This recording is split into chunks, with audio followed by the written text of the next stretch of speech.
O que te falaram sobre a história da Terra?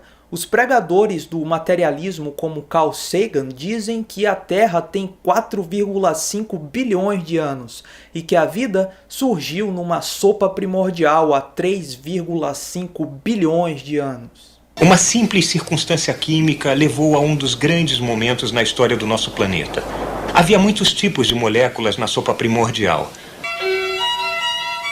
Este nosso humilde ancestral também levou a animais guarnecidos com peles espinhosas com órgãos internos, incluindo a nossa prima, a estrela do mar.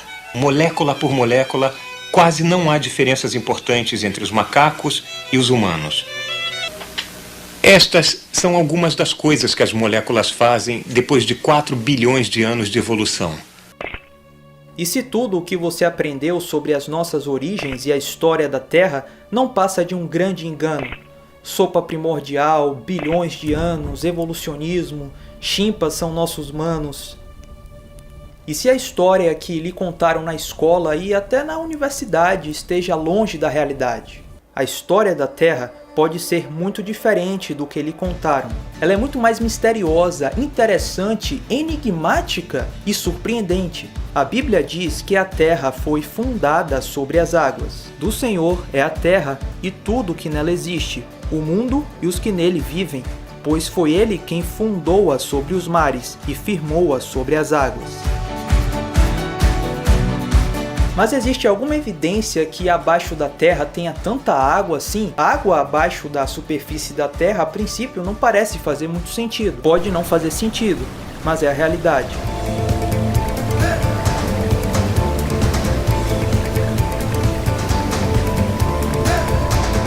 Veja essa notícia no site da revista Galileu. Pesquisadores descobriram, após décadas de estudos, que um vasto reservatório de água, suficiente para encher os oceanos da Terra 3 vezes, pode estar escondido quilômetros abaixo da superfície da Terra.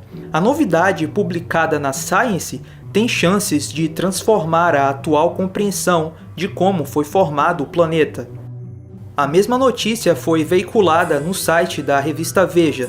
Cientistas descobriram que uma vasta reserva de água, suficiente para encher os oceanos da Terra 3 vezes, pode estar confinada centenas de quilômetros abaixo da crosta terrestre. A novidade, publicada nesta sexta-feira na revista Science, pode transformar o que se sabe atualmente sobre a formação do planeta. A descoberta indica que a água da Terra pode ter vindo de seu interior, levada à superfície pela atividade tectônica, em vez de depositada por cometas que atingiram o planeta durante sua formação, como afirmam as teorias atuais. Bem, a Bíblia já dizia isso há muito tempo, por que não acreditaram nela? Preferiram acreditar em teorias infantis de que os oceanos da Terra foram formados por cometas de gelo? Ora, senhores, já está na hora de acordar. Eles voluntariamente ignoram isto, que pela palavra de Deus, já desde a antiguidade, existiram os céus e a terra, que foi tirada da água, e no meio da água subsiste. Um outro grupo de cientistas também diz ter encontrado um oceano subterrâneo maior do que os oceanos da superfície da Terra. Cientistas russos, franceses e alemães descobriram um oceano subterrâneo do éon arqueano, que é maior do que o oceano global. A pesquisa da equipe de geoquímicos foi publicada na revista Nature. Segundo ela, o grande reservatório de águas fica debaixo da superfície da Terra, a uma profundidade de 410-660 km. Foi formado nos tempos antigos em condições de alta pressão e temperatura. É fato que existem quantidades enormes de água debaixo da Terra, e era exatamente isso que esperaríamos encontrar caso um dilúvio que inundou toda a Terra tivesse acontecido, assim como descreve a Bíblia. Naquele mesmo dia, se romperam todas as fontes do grande abismo.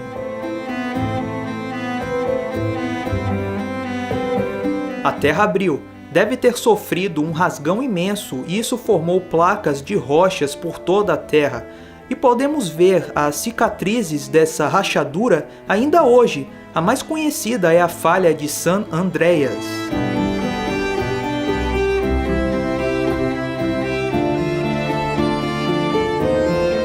Não há dúvidas que a Terra foi rachada em placas de rocha, e essas placas ainda se movimentam nos dias de hoje.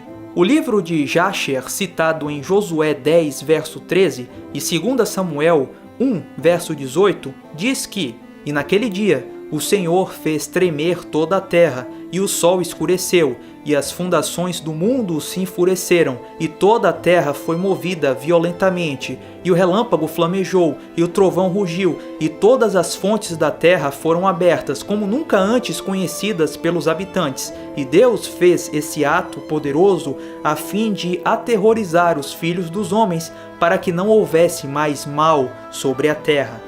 O livro de Jasher é apócrifo, mas é citado nos livros de Josué e Samuel. O livro de Jasher menciona o dilúvio de Noé. De qualquer forma, dilúvios e desastres naturais são terríveis. Em 2004, por exemplo, por conta de tsunamis, mais de 250 mil pessoas morreram na Indonésia, Sri Lanka, Índia e Tailândia. Pois é, essa tragédia recente não foi nada comparada com o dilúvio de Noé. But one thing the creation geologists recognize is that the modern catastrophes that we have, while they give us a tiny glimpse, they really don't come close to the scope and scale of the energy that's being released during the flood.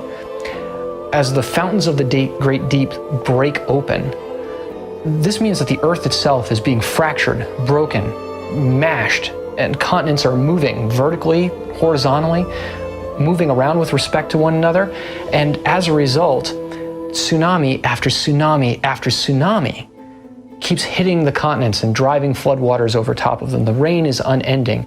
The energy to produce earthquakes and various types of geological catastrophes would be without parallel in the modern world. And so right now we look at the movement of the continents and it's very, very little. But during the flood, we're not talking about continental drift anymore. We're talking about continental sprint, where the continents are moving at rapid paces through the floodwaters and causing all sorts of geological havoc.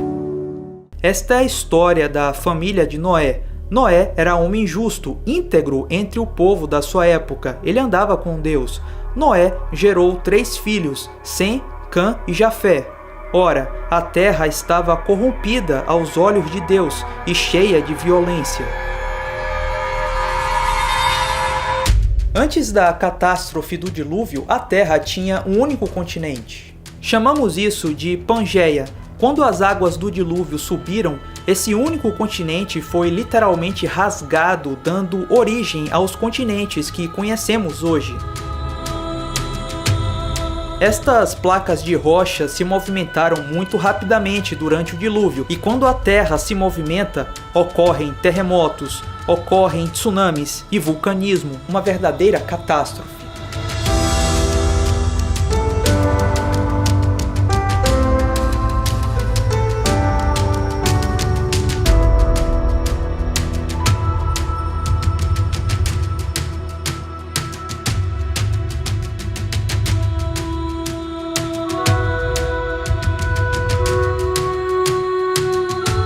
Ainda hoje as placas de rocha continuam se movimentando, só que com uma velocidade muito menor, alguns centímetros por ano, um resquício do rápido movimento dessas placas no período do dilúvio. O Dr. Walter Brown, PhD em Engenharia Mecânica, tem uma teoria muito interessante sobre tudo isso, a teoria das hidroplacas. Veja o que ele diz.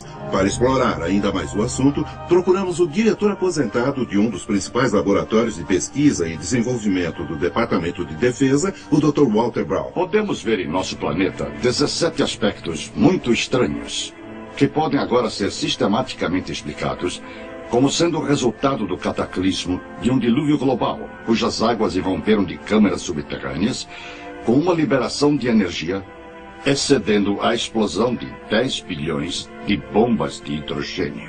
Essa explanação nos mostra quão rapidamente as maiores montanhas se formaram. Ela explica os depósitos de carvão e óleo e a rápida deriva dos continentes. No piso do oceano existem enormes valas e centenas de fendas e vulcões. Isso explica a formação de camadas e da maioria dos fósseis dos mamutes congelados, a assim chamada era glacial, e os maiores cânions, especialmente o Grand Canyon. A Terra pré-diluviana provavelmente tinha apenas um enorme supercontinente coberto com viçosa vegetação. Havia mares e rios principais. As montanhas eram menores que as de hoje, mas talvez com 2.700 metros de altura. De acordo com a teoria da hidroplaca, a Terra pré-diluviana possuía muita água subterrânea, cerca de metade do que tem agora em nossos oceanos. Essa água era contida em câmaras interconectadas, formando uma placa delgada esférica com cerca de 800 metros de espessura, talvez a 16 quilômetros abaixo da superfície da Terra. A crescente pressão da água subterrânea esticou a crosta, como um balão se estica quando a pressão de dentro aumenta. Falhas na crosta começaram com uma rachadura microscópica, que cresceu em ambas as direções a uns 5 km por segundo. A rachadura, seguindo o caminho de menor resistência, circundou o globo em aproximadamente 2 horas. À medida em que a rachadura correu, ao redor da Terra, a crosta superior de rocha se abriu como um rasgo em um tecido esticado. A água subterrânea estava sob extrema pressão devido ao peso dos 18 quilômetros de rocha se pressionando contra ela. Então a água explodiu violentamente para fora da ruptura. Ao longo da ruptura circundando o globo, fontes de água se projetaram supersonicamente a quase 32 quilômetros em direção à atmosfera. O borrifo dessa enorme fonte produziu chuvas torrenciais como a Terra jamais havia experimentado antes ou depois. A Bíblia afirma que todas as fontes das profundezas jorraram em um dia. E ela descreve esses eventos de 5.000 anos atrás, que agora podemos ligar cientificamente. Parte da água se projeta acima da fria atmosfera, se converte em cristais de gelo, produz grandes pedaços de gelo enterrando, sufocando e imediatamente congelando qualquer animal, inclusive os mamutes da Sibéria e do Alasca. As fontes de alta pressão provocaram erosões na rocha em ambos os lados da rachadura, produzindo volumes enormes de sedimentos provenientes dessa água enlameada na terra toda. Esses sedimentos aprisionaram e enterraram plantas e animais, formando o registro fóssil. Essa erosão ampliou a fenda. A largura ficou tão grande que a rocha comprimida abaixo da câmara subterrânea se projetou para cima, fazendo nascer a cadeia mesoceânica que envolve a Terra, como a costura de uma bola de beisebol. As placas continentais, as hidroplacas, ainda com água abaixo delas, deslizaram morro abaixo, se afastando da ascendente cadeia atlântica. Depois das placas continentais, em lenta aceleração, terem alcançado a velocidade de 72 km por hora, encontraram resistências, se comprimiram e enrugaram. A porção de hidroplaca que enrugou para baixo formou as fossas oceânicas, e as que enrugaram para cima formaram as montanhas. É por isso que as maiores cadeias de montanhas são paralelas às cadeias oceânicas, das quais deslizaram. As hidroplacas, ao deslizarem das cadeias oceânicas, abriram bacias oceânicas muito profundas, para dentro das quais as águas do dilúvio se retraíram. Nos continentes, cada depressão ou bacia ficou com água até a borda, produzindo lagos pós-diluvianos. A demonstração da maciça catástrofe mundial da antiguidade que acabaram de testemunhar apoia a história bíblica do dilúvio em todos os detalhes. Pela teoria da hidroplaca, se a subducção foi rápida, ou seja, se uma placa entrou embaixo da outra rapidamente, isso possibilita a placa estar levando a água que estava na superfície, que foi o que ajudou a descer o nível da água do dilúvio, certo? E é o que gerou essa quantidade absurda de água no interior da Terra, que o pessoal agora conhece, né? Tá na revista Science, não é uma revista qualquer. E, bom, isso demonstra claramente o quê? Que não tem como a gente explicar os dados que a gente tem sem o dilúvio. Nós lemos em Gênesis 7 e 8 que as fontes do grande abismo foram quebradas e derramaram água de dentro da terra por 5 meses. Além disso, choveu torrencialmente por toda a terra durante 40 dias e noites. As comportas do céu foram abertas. Gênesis 7, verso 11. Com essa quantidade de chuva, não é de se admirar que todas as colinas e as montanhas estivessem cobertas. Toda a terra estava coberta por águas. O mundo, que então estava transbordando de água, pereceu. Toda a vida que respira ar na terra foi varrida e pereceu. Mas existem evidências que essas coisas realmente aconteceram? Existem evidências de um dilúvio que sepultou os animais, as plantas e cobriu toda a terra? Vamos ver.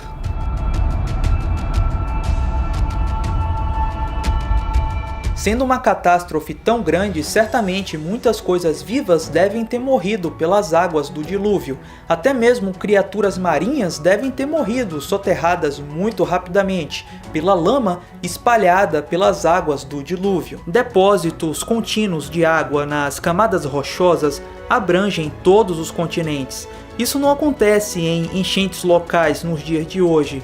Essas camadas rochosas que cobrem todo o mundo contém a maioria dos fósseis conhecidos e pelo menos 95% desses fósseis são de animais marinhos e invertebrados. Achamos moluscos junto com fósseis de criaturas terrestres, junto de insetos, tartarugas, aves e até dinossauros.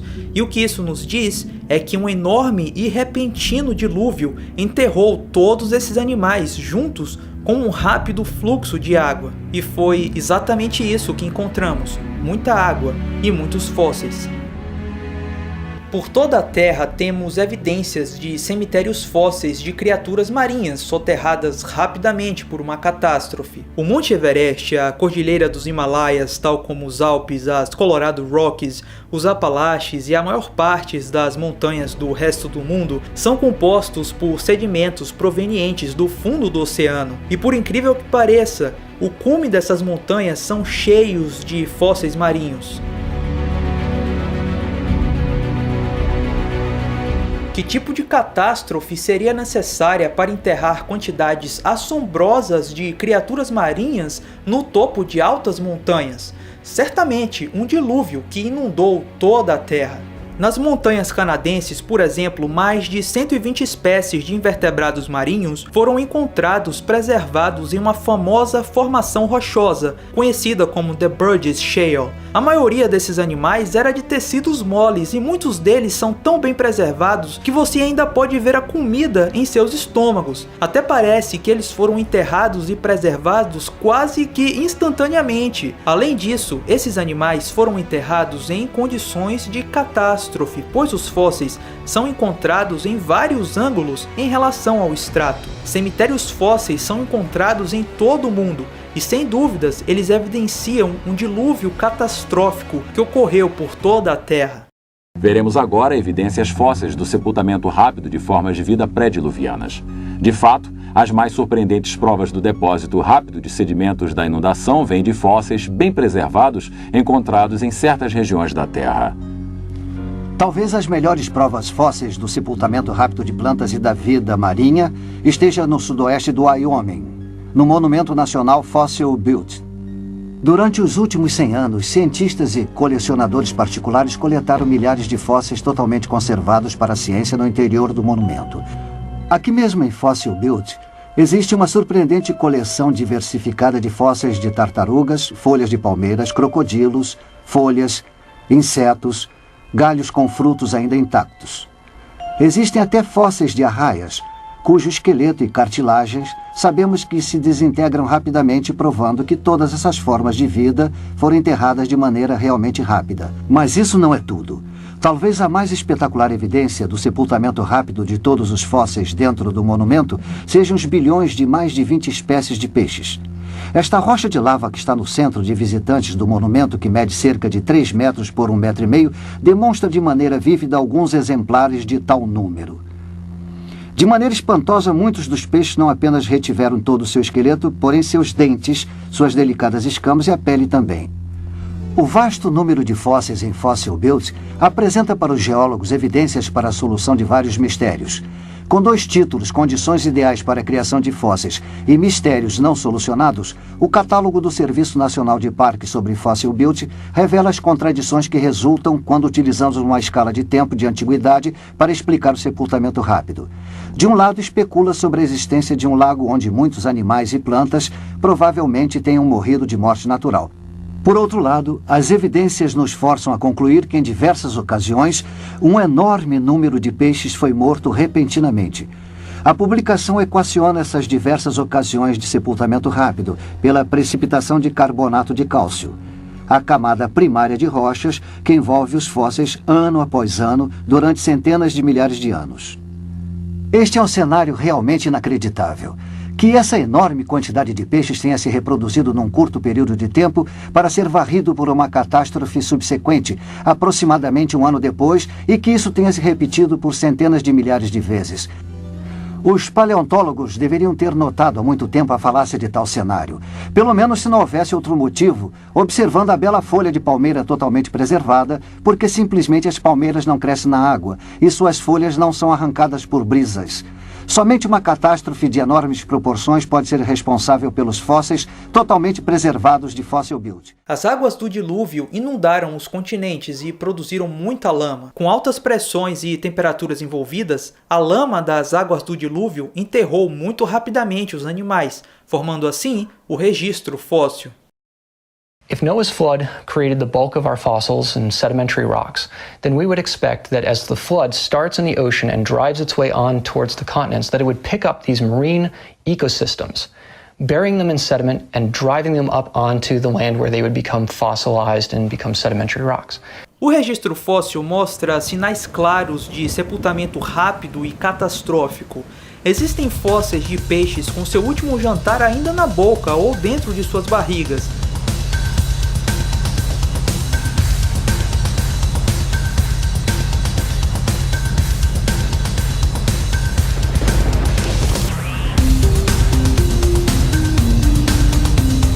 Esse peixe, por exemplo, foi sepultado enquanto estava dando à luz. Existem fósseis de dinossauros preservados em uma posição de afogamento, com o pescoço arqueado para trás e a cauda esticada, ou seja, evidência de catástrofe. Existem fósseis de trilobitas onde é possível ver as suas trilhas. Como essas trilhas de trilobitas poderiam fossilizar se não fossem sepultadas muito rapidamente? Existem fósseis de dinossauros enterrados juntos. Como esses animais próximos, talvez lutando, podem ter sido enterrados juntos? Ora, apenas um sepultamento catastrófico e rápido poderia explicar isso. Existem fósseis de animais no momento do acasalamento. Ora, como isso é possível? Apenas um evento catastrófico pode explicar o sepultamento de animais enquanto estavam acasalando. Como um processo de sedimentação lenta e gradual poderia fazer isso? Existem fósseis de dinossauros com tecidos moles, incluindo vasos sanguíneos e células vermelhas. Ora, essas coisas se degradam muito facilmente e rapidamente. Apenas um sepultamento rápido e recente poderia preservar coisas tão frágeis. For about a decade now, there's been mounting evidence of soft tissue that's still preserved inside dinosaur bones. Now, if these bones are supposed to be millions and millions of years old, the soft tissues like blood vessels and red blood cells and other materials should have long since degraded. But starting in 2005, with the discovery of a dinosaur leg bone from Tyrannosaurus rex, there were these different soft tissues that were in there, and they were still stretchy. A blood vessel that could actually be taken with tweezers and stretched out would snap back into place.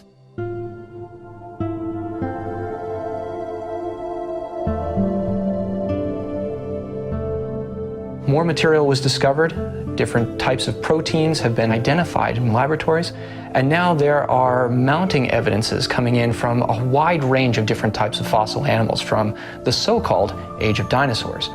We've got Tyrannosaurus rex, Triceratops, a duck-billed dinosaur, even eggs from sauropod dinosaurs. Those are the long-neck ones from China. And so with mounting evidence now from not only North America, and not just one unit in North America, but from multiple levels of rock in the record, and from different continents, soft tissue is being identified more and more by more researchers in paleontology. Existem fósseis de coisas delicadas como libélulas e águas-vivas gelatinosas. Ora, apenas uma sedimentação catastrófica poderia preservá-los da decomposição e erosão. In Darwin in The Origin of Species, he said, "No organism wholly soft can be preserved." But that is nonsense, for even he knew fossil sand ripples and even raindrops were preserved in the rocks. And today, we have fossils of jellyfish, of worms, right from the fossil record. Mas cara, não seria necessário muito tempo, milhões e milhões de anos para ocorrer a fossilização? Na verdade não, existem vários e vários exemplos de coisas petrificadas e que são bastante recentes. Esse ursinho Ted foi petrificado em meros 5 meses numa cachoeira em Yorkshire, Inglaterra. Quando a água bate nos objetos pendurados nessa cachoeira, a calcita mineral é depositada juntamente com pequenas quantidades de outros minerais. Esses depósitos se acumulam e revestem o objeto pendurado com uma crosta de rocha. A revista Scientific American escreveu um artigo sobre essa cachoeira, dizendo: existe um fluxo bem conhecido de água petrificante em Yorkshire, Inglaterra. É uma cascata do rio Nid, com cerca de 4,5 metros de altura e 2 vezes mais larga, e forma uma cortina de água para uma caverna conhecida como Caverna de Madre Shipton. Essa cascata tem uma infinita variedade de objetos pendurados para serem petrificados pela água que escorre sobre eles. Coisas como esponjas, livros, luvas, lençóis e véus, chapéu de caçador, botas, etc. Ficam tão petrificadas quanto as pessoas que procuram os resultados petrificantes. Uma esponja fica petrificada em poucos meses lá, um livro ou boné em 1 ano ou 2, um gato ou pássaro um pouco mais. Essa matéria foi publicada na Scientific American, uma revista científica mainstream. Sim, mas só que em 1889, época que o darwinismo e evolucionismo eram considerados falácias altamente especulativas. Será mesmo necessário centenas de milhares de anos ou milhões e milhões de anos para petrificar ou fossilizar algo? Se uma mera cachoeira consegue petrificar coisas, imagine você o que as águas do dilúvio não poderiam fazer com altas pressões, temperaturas e muita sedimentação. Afinal, quanto tempo leva para formar um fóssil? A maioria das pessoas vai dizer que leva muito e muito tempo. Os paleontólogos tipicamente dizem que os fósseis têm milhões de anos de idade. Mas a experiência, que é afinal sobre o que é a ciência, mostra que é bastante comum coisas se tornarem pedras muito rapidamente sob certas circunstâncias. Um mineiro perdeu seu chapéu em uma mina na Austrália chamada The Spray Mine. O chapéu foi encontrado 50 anos depois, transformado em uma rocha de calcário. Durante os 50 anos que o chapéu ficou desaparecido, a mina foi coberta por água e os produtos químicos da água precipitaram dentro da estrutura aberta do chapéu, que era feito de feltro. Esses produtos químicos da água transformaram o chapéu mole em uma pedra através de um processo chamado calcificação. O chapéu hoje está no Museu de Mineração da Tasmânia. Outro achado curioso foi o de uma bota de sola de borracha com uma perna humana petrificada. Essa bota foi encontrada em um riacho seco perto da cidade de Iron, no oeste do Texas, por volta da década de 80. Apenas a perna que estava dentro da bota foi fossilizada, e não a bota em si, demonstrando que alguns materiais se fossilizam mais rapidamente do que outros. Os evolucionistas obviamente vão ignorar todas essas coisas. Vão dizer que os criacionistas são fundamentalistas religiosos e que esses processos não são processos de fossilização, porque assim o Wikipedia diz. Mas a questão é que muitos materiais podem se fossilizar rapidamente em certas circunstâncias.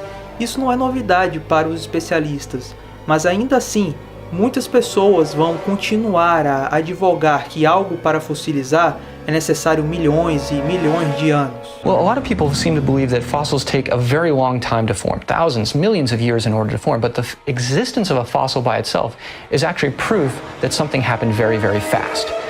When an organism dies, there's all parts of the environment that are trying to destroy it. There's the weather, there's erosion, there's scavengers and other animals that are going to come and tear apart your fossil.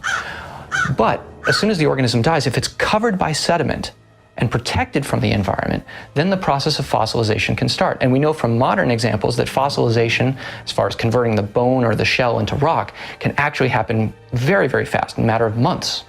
Since we know that fossils have to form quickly in order to become fossils at all, we also know, therefore, that the rocks that the fossils are formed in must themselves have been formed quickly as well. So creationists who study the geological record and the geological column can agree with some of our evolutionary colleagues on something, the order of the fossils. But what we're going to disagree with is about the ages that my evolutionary colleagues ascribe to those rocks, not the order of them themselves. Veja, por exemplo, os fósseis de troncos de árvores em posição vertical, atravessando várias camadas sedimentares. É uma clara evidência de soterramento rápido e não um processo de milhões e milhões de anos. Como o tronco da árvore permaneceu intacto para ser soterrado durante milhões e milhões de anos por várias camadas sedimentares, não faz nenhum sentido. Apenas uma catástrofe pode explicar esses fósseis. Aquele que estendeu a terra sobre as águas. O gigantismo era algo muito comum na Terra pré-diluviana. Libélulas fósseis com uma envergadura de quase 1 metro foram descobertas e seria um acidente terrível se elas colidissem em seu para-brisa. Existem também fósseis de formigas gigantes, vespas gigantes, abelhas gigantes, aranhas gigantes, tartarugas gigantes. Veja essa concha gigante de mais de 40 centímetros. O gigantismo é uma evidência clara de uma Terra pré-diluviana com uma atmosfera adequada para permitir que esses e tantos outros animais crescessem tanto assim.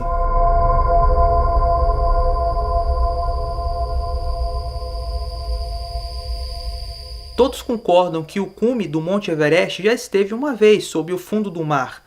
Mas nem todos associam o Monte Everest com o dilúvio de Noé, porque acham que não há tanta água assim na Terra para cobrir uma montanha tão alta. Lembre-se que, segundo a teoria da hidroplaca, o dilúvio mudou a topografia da Terra. As cadeias de montanhas como os Himalaias muito provavelmente se formaram no final do dilúvio. Com movimentos verticais de terra no final do dilúvio, as montanhas subiram e as águas do dilúvio fluíram dos continentes para as bacias recém-formadas dos oceanos.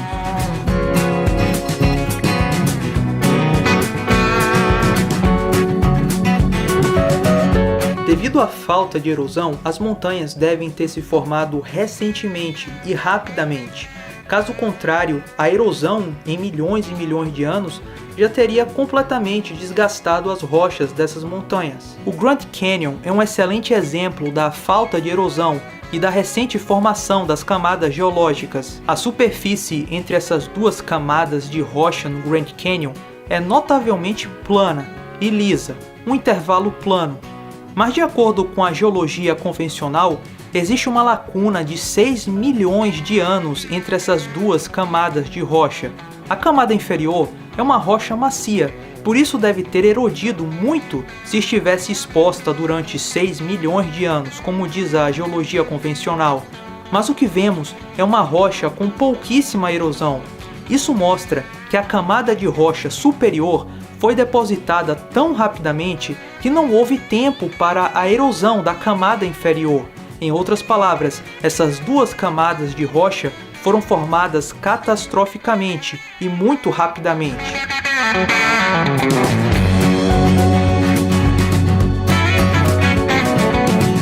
Além da falta de erosão de rochas com supostos milhões e milhões de anos, existem também rochas literalmente dobradas. Não é comum as rochas dobrarem. Elas normalmente partem porque são duras e quebradiças, mas em muitos locais encontramos sequências inteiras de estratos que foram dobrados sem quebrar, indicando que todas as camadas foram depositadas rapidamente e foram dobradas enquanto molhadas e maleáveis com as altas pressões e temperaturas das águas do dilúvio. Essas rochas endureceram depois do dilúvio.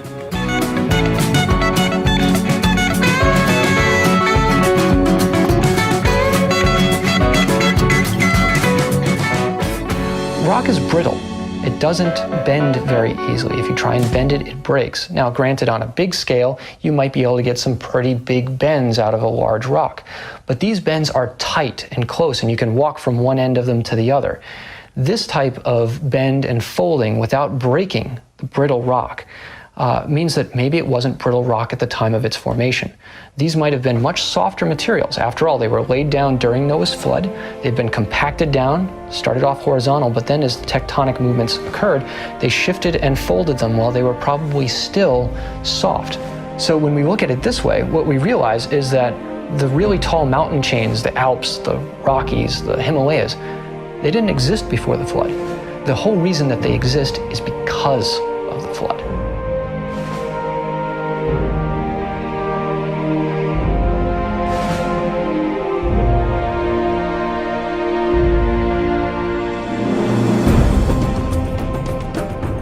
So basically, when we look at the geology of the Earth, we find that present processes do not explain what we see.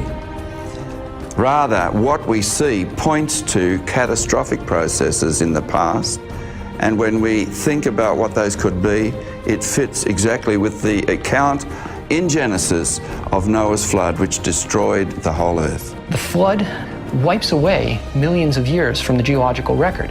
Those millions of years are necessary for evolution to occur. No millions of years, no evolution. A realidade do dilúvio de Noé é um ponto crucial entre as visões de mundo evolucionária e bíblica. Com o dilúvio de Noé, os bilhões e bilhões de anos da história da Terra desaparecem. O dilúvio de Noé é responsável pelas principais características geológicas da Terra e também pelo seu registro fóssil. Agora cinge os teus lombos como homem e perguntar-te-ei e tu me ensinarás. Onde estavas tu quando eu fundava a terra? Faze-mo saber, se tens inteligência.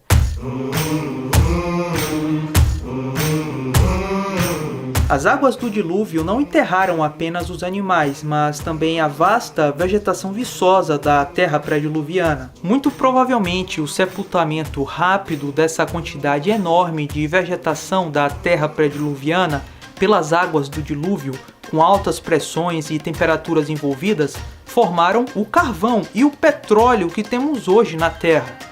Anteriormente, pegamos e colocamos um pedaço de madeira como este num tubo de aço. Adicionamos água.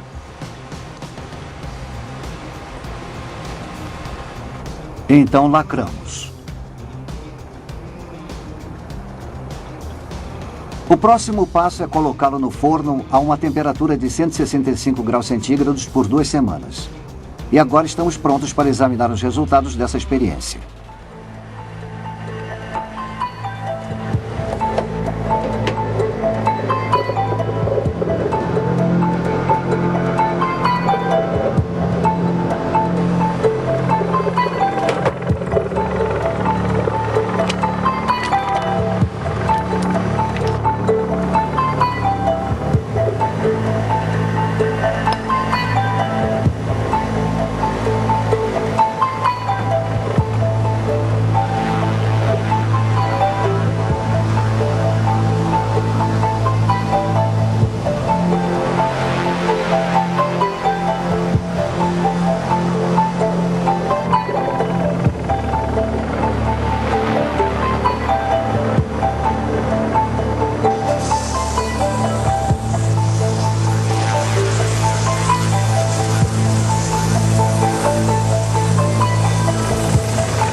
Como podemos observar, esta madeira está agora mais escura em sua coloração. Também está mais macia. Uma reação química entre o vapor e a madeira sob pressão fez com que tais mudanças ocorressem. Esta amostra ainda não é carvão. Mas, na realidade, o processo de transformação em carvão foi iniciado. A questão é, o carvão irá ser o resultado obtido se essa experiência ou uma variação se prolongar por um período mais longo? Os cientistas do laboratório Argonne responderam a essa pergunta através de uma série de experiências realizadas na década de 80. Um dos primeiros relatórios acerca de seu trabalho foi publicado na revista Notícias de Química e Engenharia, no exemplar de 21 de novembro de 1983. Na página 42 da revista, lemos a seguinte citação: químicos do Laboratório Nacional Argonne conseguiram criar um tipo de carvão artificial de materiais naturais existentes. O processo é bem menos complicado do que era anteriormente imaginado ser necessário e fornece um novo entendimento acerca da estrutura do carvão e de como alterá-la. Posteriormente, quando o relatório foi publicado no jornal científico Geoquímica Orgânica, o jornal inglês de ciências Nature informou o sucesso que obtiveram ao realizarem tal experiência. Na página 316 do jornal Nature, de 28 de março de 1985, lemos o seguinte: Winans e seus colegas do Laboratório Nacional Argonne levaram menos de um ano para preparar um carvão sintético inteiramente caracterizado. O material que produzem não pode ser distinguido do carvão verdadeiro através de todas as técnicas aplicadas até o momento, e sua síntese suscita muitas questões interessantes a respeito da química do carvão. Para entender seus resultados, vamos primeiramente falar sobre a estrutura básica da madeira. Os dois principais componentes da madeira são celulose e lognina. A lognina age basicamente como um agente de união para as fibras da celulose. Diversas variações da experiência de Argonne foram realizadas, porém a fórmula de sucesso combinava lognina e barro com o calor. Cerca de 150 graus Celsius na ausência de oxigênio. Durante um período de aproximadamente 8 meses, o carvão artificial foi produzido. A rapidez através da qual o carvão se forma quando o vapor interage com a madeira sob pressão nos leva a indagar: poderia o vapor ou a água quente também produzir a rápida transformação de matéria orgânica em petróleo? Um artigo Água a Água por toda parte, publicado no exemplar de 20 de fevereiro de 1993 da revista Notícias da Ciência, responde a tal pergunta. Pesquisadores da Exxon descobriram que a água exercia um papel essencial na formação do petróleo. Esforços para sintetizar o petróleo não obtiveram sucesso até que água muito quente foi adicionada ao veículo reator contendo a amostra de rocha. Quando isso foi feito, uma camada de petróleo foi encontrada na superfície da água no final da experiência. Tal resultado prova que há um caminho alternativo para a produção de petróleo na Terra, com a água superaquecida representando um papel determinante. O artigo indicava que essa descoberta poderia entrar em choque com as ideias estabelecidas sobre a formação do petróleo. Na verdade, no entanto, outros acontecimentos naturais já estão indo de encontro a teorias convencionais. Por incrível que pareça, certos pesquisadores aqui na Universidade Estadual de Oregon publicaram relatórios demonstrando evidência de formação de petróleo atualmente na bacia Guayamos, no Golfo da Califórnia. Atualmente no Golfo da Califórnia, numa profundidade de 2.000 metros do nível da água, há um depósito de sedimentos orgânicos derivados de algas marinhas e outras fontes orgânicas. Abaixo do depósito, a água superaquecida está sendo pressionada para cima de uma profunda fonte de calor através desses sedimentos. O petróleo está sendo formado pela interação de sedimentos orgânicos com a água superaquecida. Esse petróleo hidrotérmico da bacia de Guayamos, na verdade, não pode ser distinguido do petróleo cru retirado de poços perfurados em outros locais na Terra.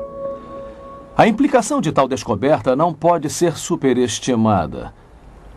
A possibilidade existe de que a gênese dos reservatórios de petróleo cru abundantes através do mundo talvez seja explicada por um processo hidrotérmico similar ao que acontece na bacia de Guayamos.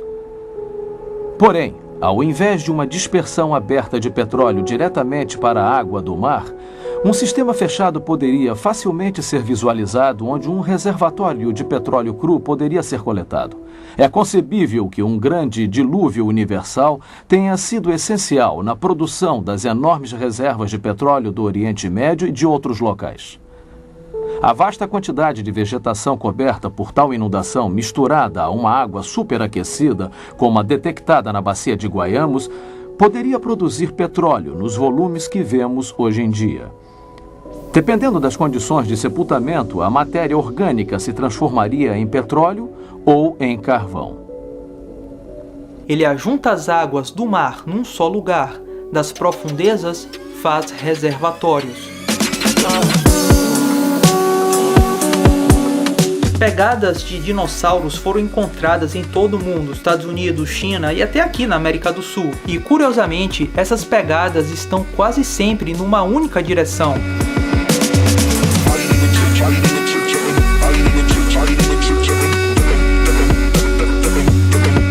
Pegadas de dinossauros em uma única direção é realmente impressionante, porque quando os animais estão relaxados, eles se movimentam em várias direções. Quando os animais ficam com medo, eles tendem a se mover rapidamente numa única direção. Então, por que as pegadas dos dinossauros sugerem que eles entraram em pânico quando as fizeram? Uma catástrofe como um dilúvio seria uma resposta bem convincente. À medida que as águas subiam durante o dilúvio de Noé, vários mecanismos como os movimentos de maré da água fizeram com que os sedimentos inundados fossem brevemente expostos. Os dinossauros, antes de se afogarem nas correntes, fizeram rastros nesses sedimentos.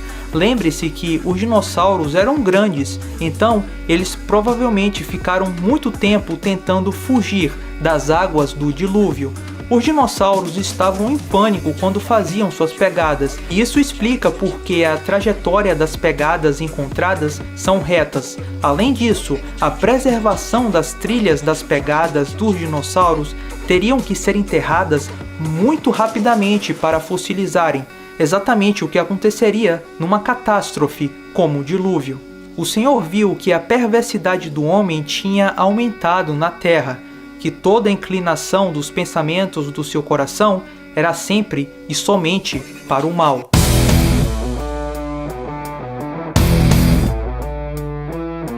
Relatos de dilúvios que incluem a salvação de apenas algumas pessoas e dos animais num barco são encontrados por todo o mundo. Se de fato ocorreu um dilúvio mundial, seria esperado encontrar várias narrativas desse dilúvio por diferentes povos. E é exatamente isso que temos. Relatos de um grande dilúvio existem praticamente em todos os povos antigos, desde a Babilônia. Povos antigos que não se conheceram falavam de um grande dilúvio, onde um pequeno grupo de pessoas era salvo. Os incas, os aborígenes, os maias, os chineses e muitos outros têm relatos de um grande dilúvio. O Dr. Duane Dish diz que existem mais de 270 relatos de diferentes culturas ao redor do mundo sobre um dilúvio devastador. Esse gráfico mostra as semelhanças que vários mitos têm com o relato do Gênesis do dilúvio de Noé.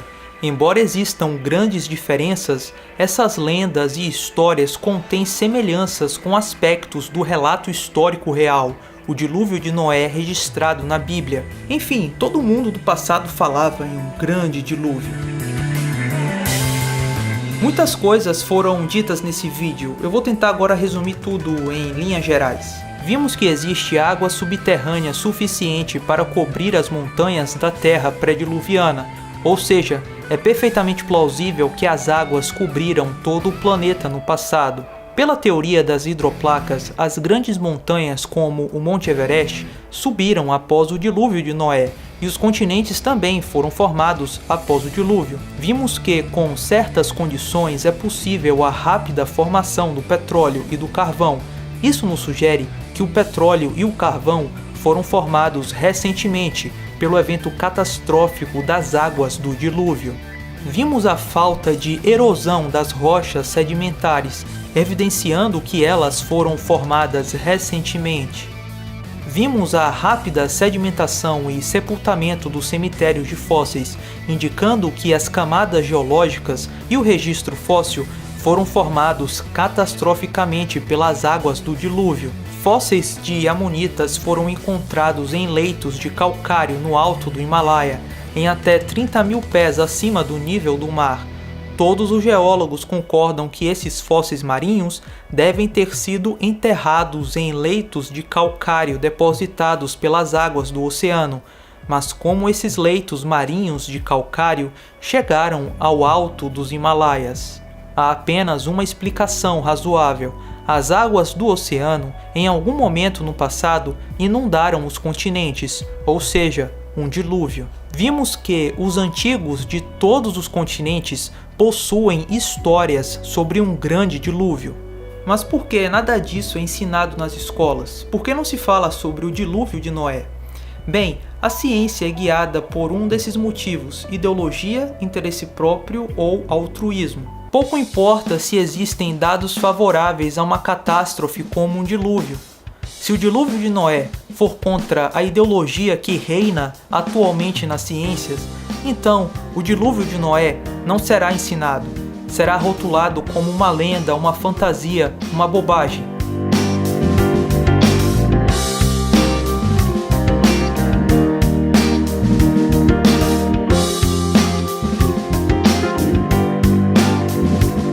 Evidenciar o dilúvio de Noé seria confirmar o relato bíblico, e tem pessoas que odeiam isso.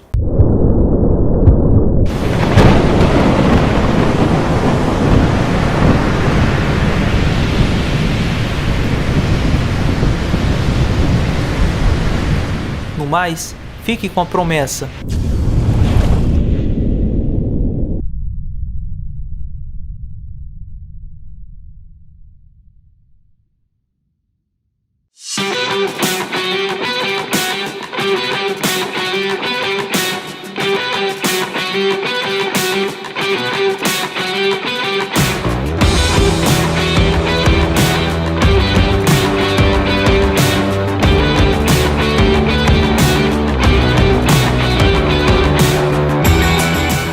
Dilúvio tá aí.